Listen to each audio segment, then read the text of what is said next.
प्रवीण कहानी क्लब में आपका फिर से स्वागत है दोस्तों। आज की कहानी का नाम है काली सुहागन। घनघोर अंधेरी रात में सुहाग की सेज पर बैठी आंचल अपने पति का इंतजार कर रही थी। तभी दरवाजा खुलने की आवाज से वह चौंक जाती है। रमेश अंदर आता है। रमेश, सुनो, यह शादी मेरी मर्जी के बगैर हुई है। मैं तुम जैसी काली लड़की से कभी शादी नहीं करता, लेकिन मेरे मम्मी पापा ने न जाने तुम में क्या देखा। यह कमरा मेरा है, तुम बराबर वाले कमरे में चली जाओ और वही सो जाना। आंचल के पैरों तले जमीन खिसक गई। वह इतने अरमान सजाए बैठी थी। ये सुनते ही उसकी आंखों से आंसू बहने लगे। वह चुपचाप कमरे से बाहर निकलकर दूसरे कमरे की ओर जाने लगी। तभी उसके कानों में ठहाकों की आवाज आने लगी। उसने कॉरिडोर से निकलकर सीढ़ियों के पास खड़े होकर देखा तो उसकी सास और ससुर दोनों बैठे हंस रहे थे। ससुर, देखा कितना दहेज मिला है, हमारा तो घर भर गया है। अमीर घर से रिश्ते जोड़ने का यही फायदा होता है। पैसा इतना मिला कि तिजोरी में रखने की जगह नहीं है। सास, वो तो ठीक है, लेकिन इस काली कलमुही से कैसे पीछा छुड़ाया जाए? मैं तो अपने रमेश की दूसरी शादी किसी सुंदर लड़की से करूंगी। ससुर, अरे वो सब बाद में, अभी तो पैसे के मजे लो और वह घर में नौकरानी की तरह काम करती रहेगी। आंचल को गहरा सदमा लग गया। मेरे पापा से ये सब कितने मीठे बनकर बात कर रहे थे। पापा ने मेरे रंग के कारण इन्हें इतना दहेज दिया था। वो पैसों से मेरी खुशी खरीदना चाहते थे। उन्हें पता लगेगा तो न जाने उन पर क्या बीतेगी। वह दूसरे खाली कमरे में पड़े पलंग पर बैठी रोती रही। न जाने उसकी आग कब लग गई।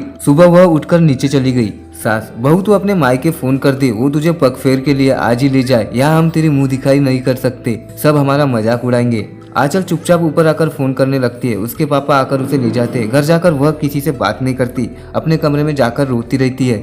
शाम को उसकी ससुराल से कोई उसे लेने नहीं आता। आंचल को बहुत गुस्सा आता है। वह चुपचाप स्टोर रूम से चूहे मारने की दवा लाकर पी लेती है और अपने कमरे में पहुंच जाती है। कुछ देर बाद वह खड़े होकर इधर उधर देख रही थी। वह अपने आप को बहुत हल्का महसूस कर रही थी। तभी वो देखती है सामने उसी का ही शरीर पड़ा था। अब वह एक आत्मा बन चुकी थी जिसकी मुक्ति बहुत दूर थी।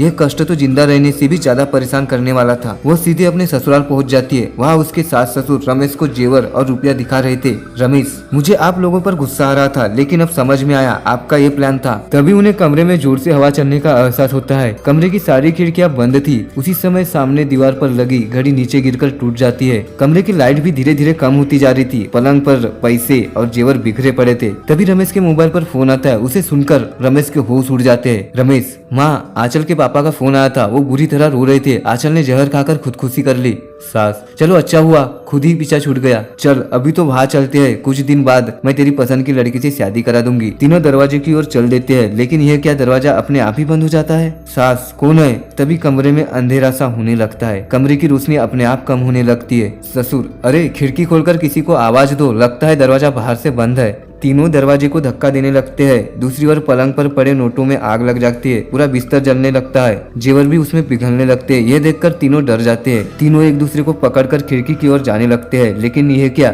खिड़की भी नहीं खुलती। कमरे में धुआं भर जा रहा था। सास ससुर का खास कर बुरा हाल था। रमेश उन्हें नीचे बिठा देता है। वह खुद दरवाजा खोलने की कोशिश करता है। पलंग की आग बुझ चुकी थी, बस थोड़ी सी सुलग रही थी। तभी किसी ने रमेश का पैर पकड़कर खींचा। रमेश गिर गया। उसके सिर में गहरी चोट लगी थी। उसके मम्मी पापा को कुछ दिखाई नहीं दे रहा था। रमेश अपने आप को छुड़ाने के लिए झटपटा रहा था। तभी उसने देखा कि खिड़की के पास सफेद कपड़े पहने आंचल खड़ी थी। वह जोर जोर से हंस रही थी। आंचल, क्यों, दहेज चाहिए ना, रख लो दहेज में, अब तुम्हारे बेटे को साथ ले जाऊंगी। सास, बहू हमें माफ कर दे, मेरे बेटे को छोड़ दे। आंचल, वो देख तेरा दहेज चल रहा है। आंचल ने दरवाजा खोला तो बाहर रखा सारा दहेज का सामान जल रहा था। पूरे घर में धुआं भर रहा था। इधर रमेश बेहोश हो चुका था। आंचल उसके सीने पर बैठी उसका गला दबा रही थी। कुछ देर तक रमेश पैर पटकता रहता है, फिर वह दम तोड़ देता है। ये सब देखकर रमेश की मम्मी पापा बेहोश हो जाते हैं। जब उन्हें होश आता है तो उनके सामने पुलिस इंस्पेक्टर खड़ा था। इंस्पेक्टर, आप ठीक है? ये सब कैसे हुआ? ससुर, बहू ने मारा मेरे बेटे को, उसे पकड़ो। इंस्पेक्टर, आपकी बहू तो सुबह ही मर चुकी है। सास, नहीं, हमारे सामने ही उसने मारा है। मेरे रमेश को उसे मत छोड़ना।